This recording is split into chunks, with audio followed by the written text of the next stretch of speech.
In the last video, we synthesized some robotic voices using a speech audio and a tone signal. Today, I'll show you how to easily create different kinds of sci-fi tones using the new features of the upcoming update. Now, before diving into the new synthesizer, let's set up a simple tone with 4 sine wave nodes.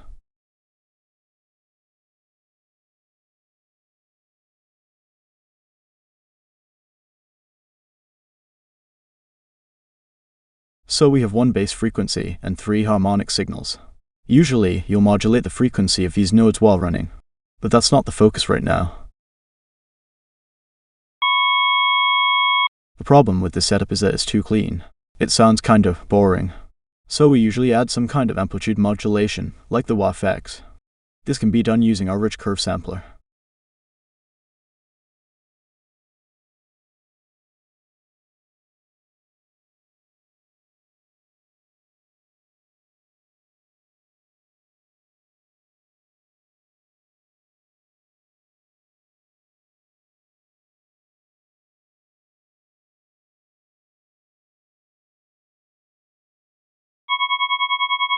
You can also distort it by clamping the max and min values.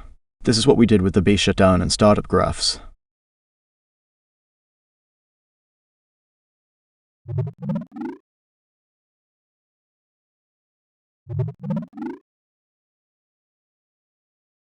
Another popular method is to multiply these sine waves together.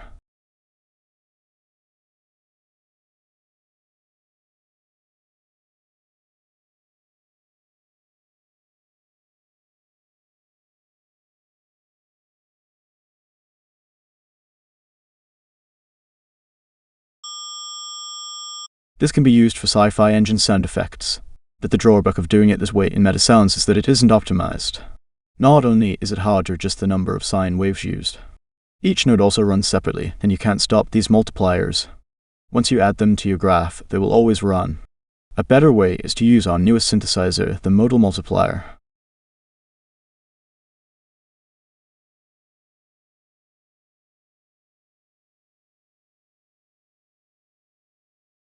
As usual, this node takes in an input modal object. With the modal creator node, you can set the frequency directly, just like with those sine wave nodes. Because all signals are multiplied together, you can simply set the amplitude to 1. Most of the time, you don't need a decay effect for the synthesizer, so you can leave it at 0. And that's enough to recreate the same effect as before.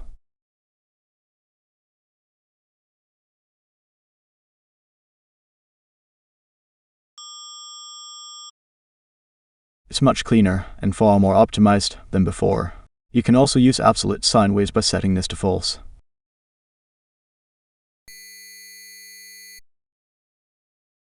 The default maximum number of sine waves is 8 because multiplying more than that will make the output sound like radio noise. That's the nature of multiplying too many sine signals, not a limitation of the synthesizer. If you want, you can increase this to 32 or even higher.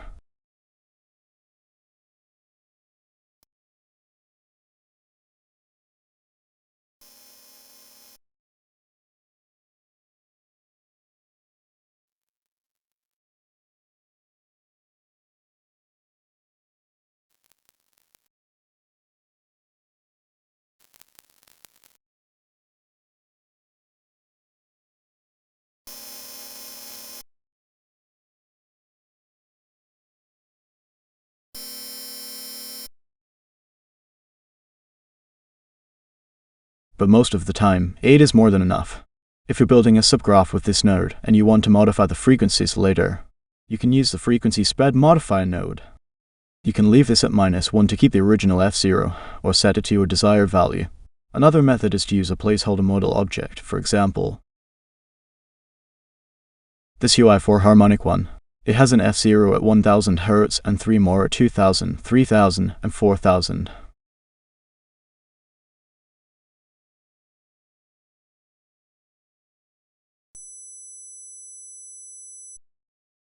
By promoting this to an input parameter, you can set this object in the color graph.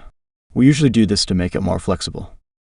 Now, at the start of this video, I mentioned that you often want to modulate the frequency at runtime. For example, we can simulate the sound of an engine startup like this.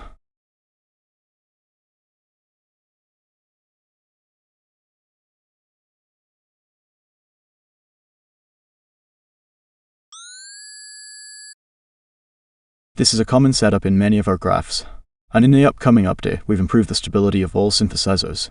You can now continuously modulate frequencies with a large step at a high interval like this.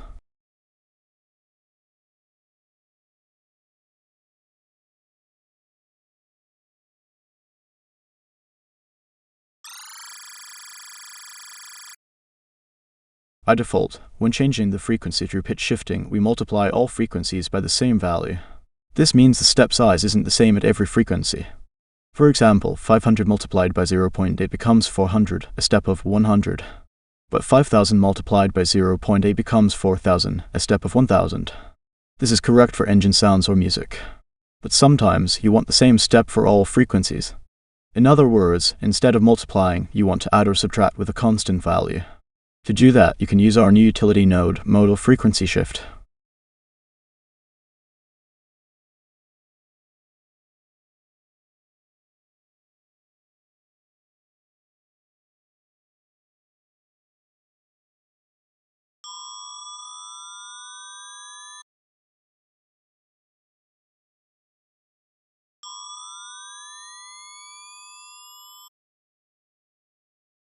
The shift curve allows you to change the behavior from linear to non-linear.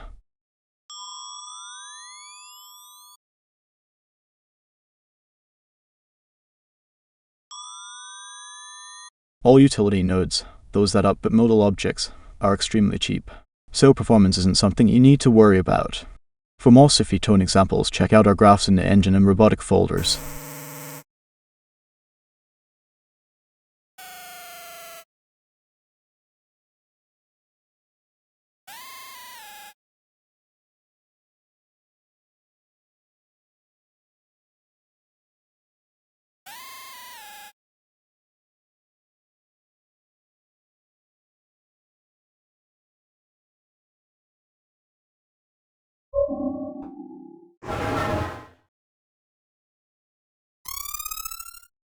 In this update, we also expanded our weapon graphs.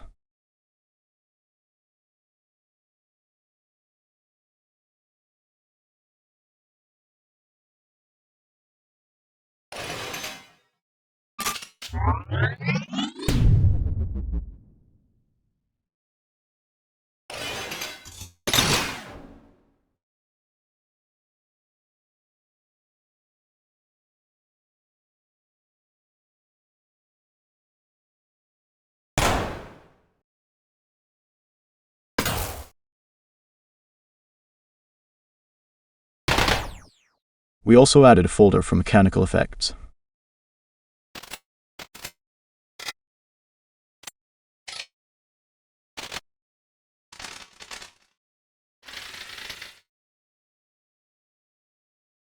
Internally, these graphs rely on the click-clack version 2 graph.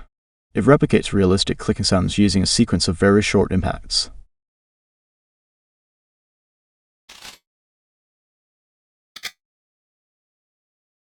These graphs act like presets that you can further fine-tune to your needs.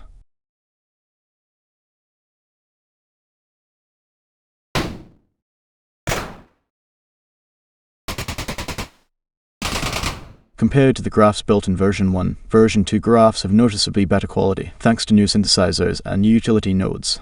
It shows how much our framework has matured over the years. But of course, there are still many things to improve. The next update, version 2.30, will be available in the store soon, either this week or next week. It will support both Unreal 5.6 and 5.7. Then, for the update after that, version 2.40, we'll focus on adding new customization features for existing synthesizers, such as hammer noise regeneration for the piano synthesizer, profiles for HRTF nodes. We're also researching a new feature for the reverb system. So the scope and the estimated date for 2.40 are still not finalized. I hope you find this video helpful, and I'll see you again when we have new things to share.